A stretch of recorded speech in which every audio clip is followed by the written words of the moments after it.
Islamization is advancing rapidly and aggressively in schools. Fanatical youth terrorize their non-believing peers and teachers. Islamists spread their propaganda at colleges and universities right under the authorities' closed eyes.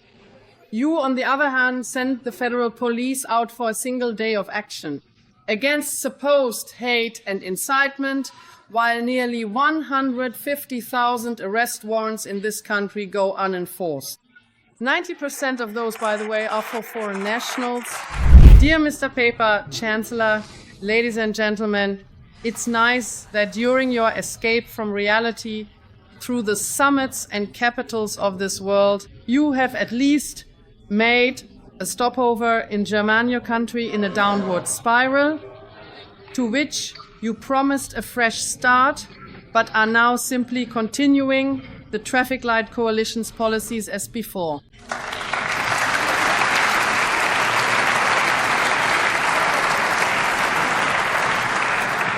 After your latest broken promise, the cancellation of the pledged reduction of the electricity tax, at least now, everyone knows what to expect from you, namely nothing.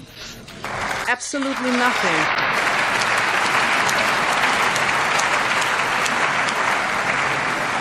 Your word is worthless. Even when it's in black and white, even when it's written in your meager coalition agreement. You are a paper chancellor who plays at being a world power abroad, but at home lets himself be led around at will by the election-losing SPD.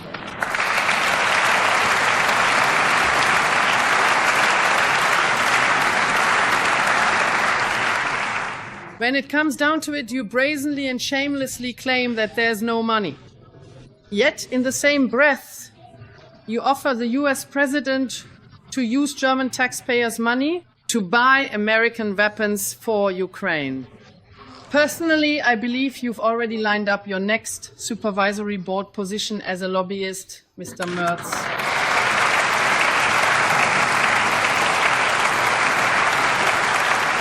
To top off this mockery, you then condescendingly tell the German people that they need to work more. No, Mr. Merz, not the hardworking people in our country who are suffering from inflation, rising costs, and high energy prices, and who are burdened by an insatiable, wasteful state with taxes and levies, should have to toil even more. You should keep your word, fulfill your duty, and stop throwing away the citizens' money which does not belong to you out the window.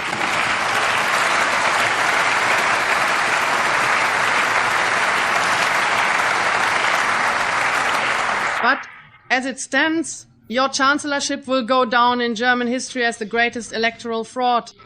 For example, the failed citizens' benefit. Almost every second recipient is a foreign national. Calling it migrant money would be more accurate.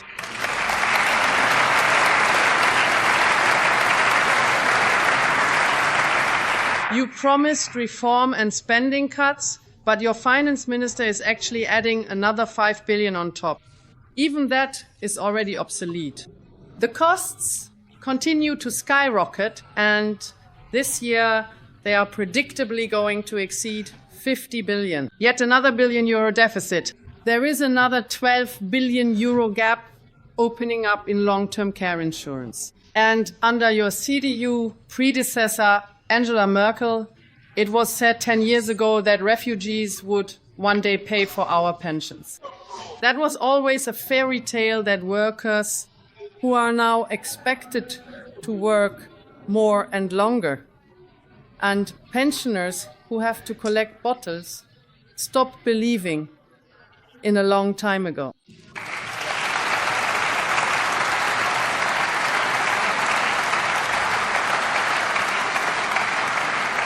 Fathers and mothers who get up every morning and go to work, pensioners who have worked their whole lives, often end up with less net income in their pockets than refugees and social migrants who have never paid into our social security systems and most likely never will. Is that your idea of social justice, Mr. Merz and Mr. Klingbeil? As long as you do not eliminate the incentives for illegal migration, your migration policy window dressing is nothing but voter deception. The rejection of social migrants that you boast about affects just 2%. The rest continue on undeterred. Asylum applications? The controls initiated by your government are inadequate. The back door of entry by airplane remains open, wide open. And your government continues to fly them in, cheerfully bringing in Afghans by plane. Every year, another major city immigrates through family reunification. 120,000 girls came through family reunification just last year. Your homeopathic temporary restrictions only for those with subsidiary protection don't even affect a tenth of this immigration flow. In North Rhine-Westphalia alone, 100,000 school-age children, no local children can learn anything at our schools under these conditions in this country. And that, along with gender issues, explains the catastrophic PISA scores. Ladies and gentlemen, this is not a migration turnaround. This is dumbing down the people.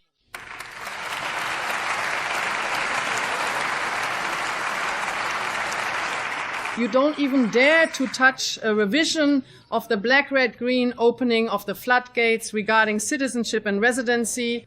Once again, an election promise has been broken. The number of naturalizations rose by 50% last year alone, reaching a record high of 300,000 naturalizations. More than a quarter of the naturalized Syrians in 2026, that is next year, more than 1 million Syrians, Iraqis and Afghans could demand a German passport haven with just a mouse click, as we have just learned. But the German passport should be an honor, not a bargain bin item.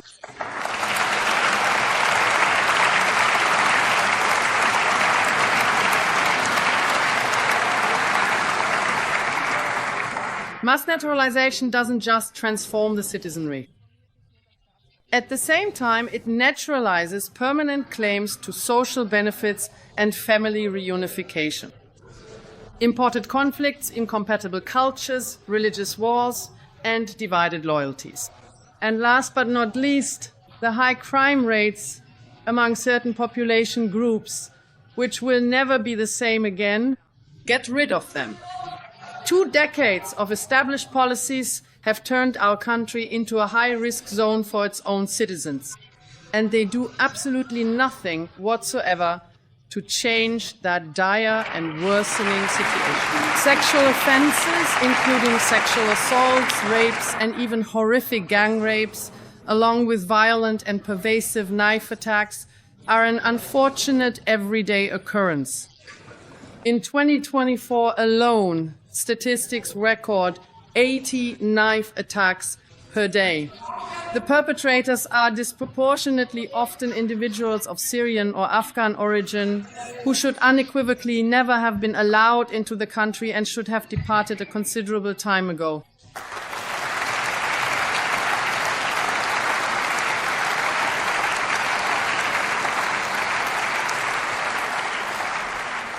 Young girls, young girls, young girls. Miss Hasselman from the Greens, I know you make fun of the women in the public swimming pools. Now I'm going to tell you something about them. Young girls are harassed, abused, and raped in public swimming pools. And as recently happened in Gelnhausen, they even have to be mocked by CDU mayors. Islamization is advancing rapidly and aggressively in schools. Fanatical youth terrorize their non-believing peers and teachers. Islamists spread their propaganda at colleges and universities right under the authorities' closed eyes. You, on the other hand, send the federal police out for a single day of action against supposed hate and incitement, while nearly 150,000 arrest warrants in this country go unenforced. 90% of those, by the way, are for foreign nationals.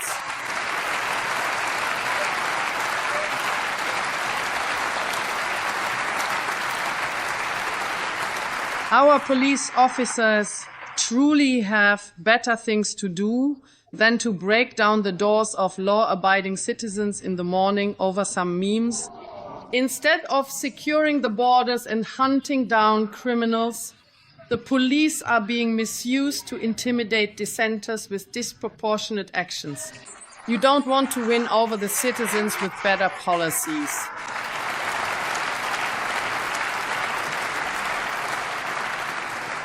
You don't want to convince the citizens with better policies, but rather silence them. Your resort to repression is a sign of panic in the final stage of a broken coalition. And yet, you've only just begun. For the deeply disappointed citizens, you are already the Chancellor of Lies, Mr. Merz, whose broken campaign promises could fill entire catalogues.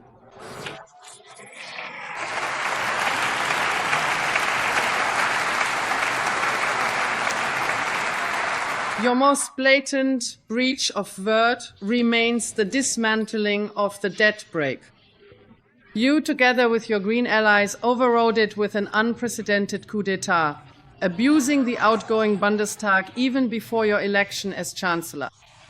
You have not understood this electoral fraud for a long time. Planned by hand, Mr. Merz, even while you were traveling the country during the election campaign, as a defender of the debt brake, you obtained a favorable expert opinion to justify your reckless maneuver. You have lied to the voters through and through. And together, in clear collusion with the Greens, you have deliberately deceived this newly elected Bundestag in order to continue pursuing left-wing policies, policies that are against the express will of the sovereign.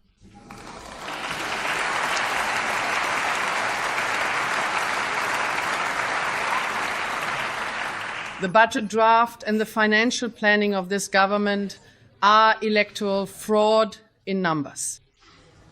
You are planning a debt binge, the likes of which this republic has never seen before. 850 billion euros in new debt by 2029, 143 billion in this year alone. That means in just 4 March years, if it even ends up being that the national debt accumulated by all previous chancellors is supposed to increase by another 50%. You use higher defense spending and investments as a pretext for debt excesses. You twist everything into being called an investment wherever your government wants to plug holes and fulfill special requests with borrowed money. But debt does not create economic growth. Germany once achieved its economic miracle not with John Maynard Keynes, but with Ludwig Erhard.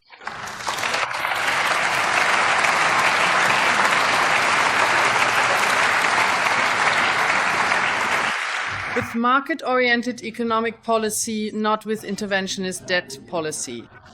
Your mountains of debt will further fuel inflation. They will make citizens and the middle class poorer and accelerate the redistribution from the bottom to the top. The government deficit also cannot be closed with debt that can never be repaid anyway. The rising interest burden only makes the gap even larger. That same interest burden which your overwhelmed Finance Minister Klingbeil can't even name. After all, being a member of Antifa is no substitute for a proper professional qualification.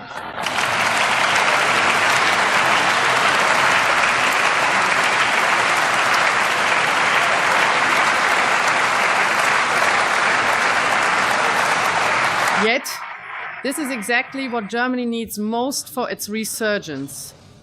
Less government spending and interference, less bureaucracy and regulatory frenzy, lower taxes and levies, for the fulfillment of core state responsibilities, internal and external security, rule of law, public order, infrastructure, education, functioning institutions, and supportive solidarity. There is, in fact, enough money available for those truly in need.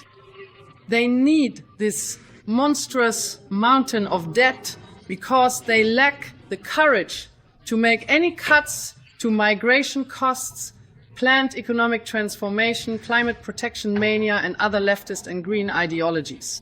They can't do it. And they don't want to either, because with their firewall dogma, they've chained themselves to a government that wouldn't even dream of seriously tackling this challenge.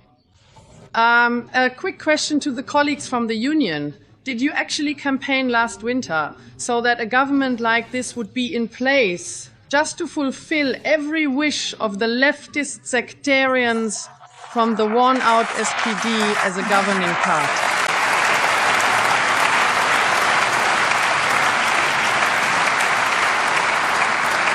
Did you campaign in the winter to install radically leftist ideologies in the Federal Constitutional Court so that they could misuse Germany's highest court as a tool for leftist state deformation, so that they could damage and undermine the separation of powers? The SPD, from whom you let yourselves be dictated to on social, financial, and economic policy, is in its panic over its own demise further and further to the left, and clings to the anti-democratic delusion of eliminating the strongest opposition force in the German Bundestag through a party ban. To eliminate and to keep eliminating, to eliminate me, to eliminate my colleagues over there, that is precisely the language that is consistently used by your chosen candidate. For the highest court, Ms. Roches-Gersdorf, who merely expresses regret that our 10 million eligible voters cannot be effectively eliminated from the democratic process. Ladies and gentlemen, this kind of language reminds me of very dark times. Of very dark times.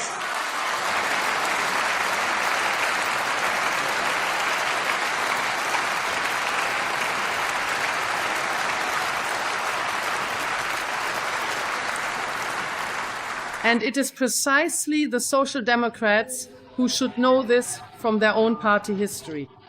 Every single dictatorship, without exception, begins with the banning of all competing political parties.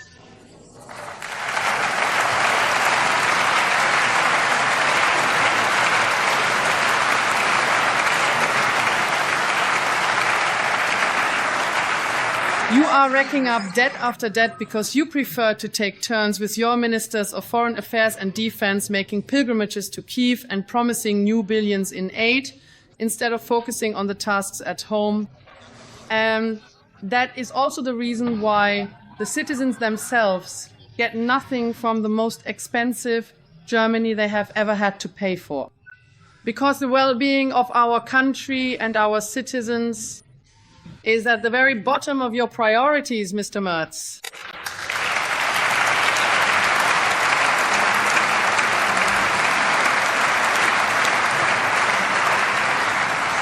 In the end, it is always the taxpayers and the productive industry who have to pay. Both are turning their backs on Germany. Well-educated professionals and top performers are leaving our country. Over 200,000 just last year alone. Volkswagen is already planning for the medium term without its main plant. In Wolfsburger bitter omen, you have no answer to the decline of the German automotive industry, the collapse of suppliers, and the exodus of German companies from their home market. The de-industrialization of Germany has a name, climate neutrality. And you even wrote this delusional idea into the Constitution for the sake of the green ship of fools. The manufacturing sector. The manufacturing and energy-intensive industries have realized that with you, there will be no way out of the energy shortage economy. You already broke your campaign promise to return to nuclear power and thus to affordable and available electricity in the coalition agreement.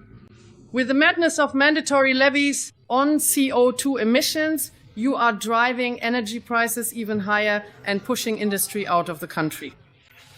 ThyssenKrupp, Mr. Klingbeil, ThyssenKrupp is exiting steel production in Germany after 214 years. There is no more steel production in Germany because you have made steel production so expensive. Green policies have destroyed German steel production, and this majority government is putting the final nail in the coffin. Insolvencies reached a 10-year high in the first half of 2025. 12,000 companies had to shut down by the end of June. Naturally, it hit small and medium-sized businesses the hardest once again. Over 100,000 industrial jobs have been lost just in the past year alone. Meanwhile, the already massive public sector has grown by another 100,000 positions, and your government is approving hundreds of new positions for itself first. Worse than during the traffic light coalition, on and on, business as usual. That's also how it goes with your endless number of commissioners. After a left-wing radical activist in the unnecessary position of queer commissioner, the next left-wing radical activist follows. I recommend to you, I'm not sure if you're sitting over there. Yes, you are. I simply recommend that in your job, you go to the next pro-Palestine, pro-Gaza, pro-Caliphate demonstration and confront yourself with the policies you represent here and for which you are paid. And I have one more recommendation for you, please.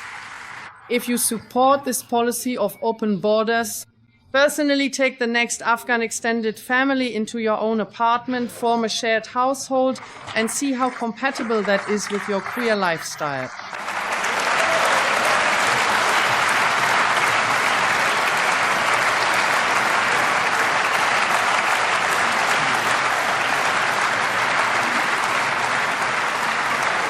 The left is over. You promised that during the election campaign, but the funding of pseudo-NGOs that spread green left propaganda with taxpayers' money simply continues under CDU leadership as well.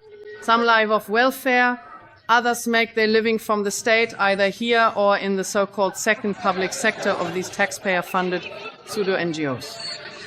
Is this your vision for the future of Germany? Yet, reforms could be so simple.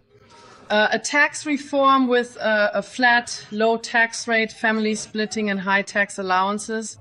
Why don't you just cut income tax in half or abolish the electricity tax altogether? Activating basic security.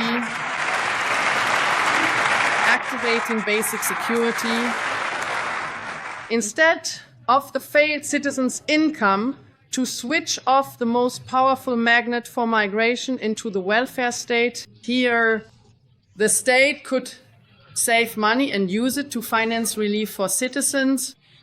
Ban on funding partisan pseudo-NGOs with public money. Reform of citizenship law. Discretionary naturalization instead of mass naturalization on an assembly line. Consistent deportation. You don't deport at all. Consistent deportation and a closed-door policy for the unconditional improvement of our security situation. End of subsidies for so-called renewable energy and the complete abolition of CO2 pricing. Stop the destruction of nuclear power plants, re-enter nuclear energy. That's exactly what you promised. And that's what we want too. You can do that together with us as well. And these concepts are the guide out of the crisis. And you just have to agree. Come out, I ask you, come out of your dead end. The longer you keep running in the wrong direction, the harder the inevitable turnaround will be. Thank you.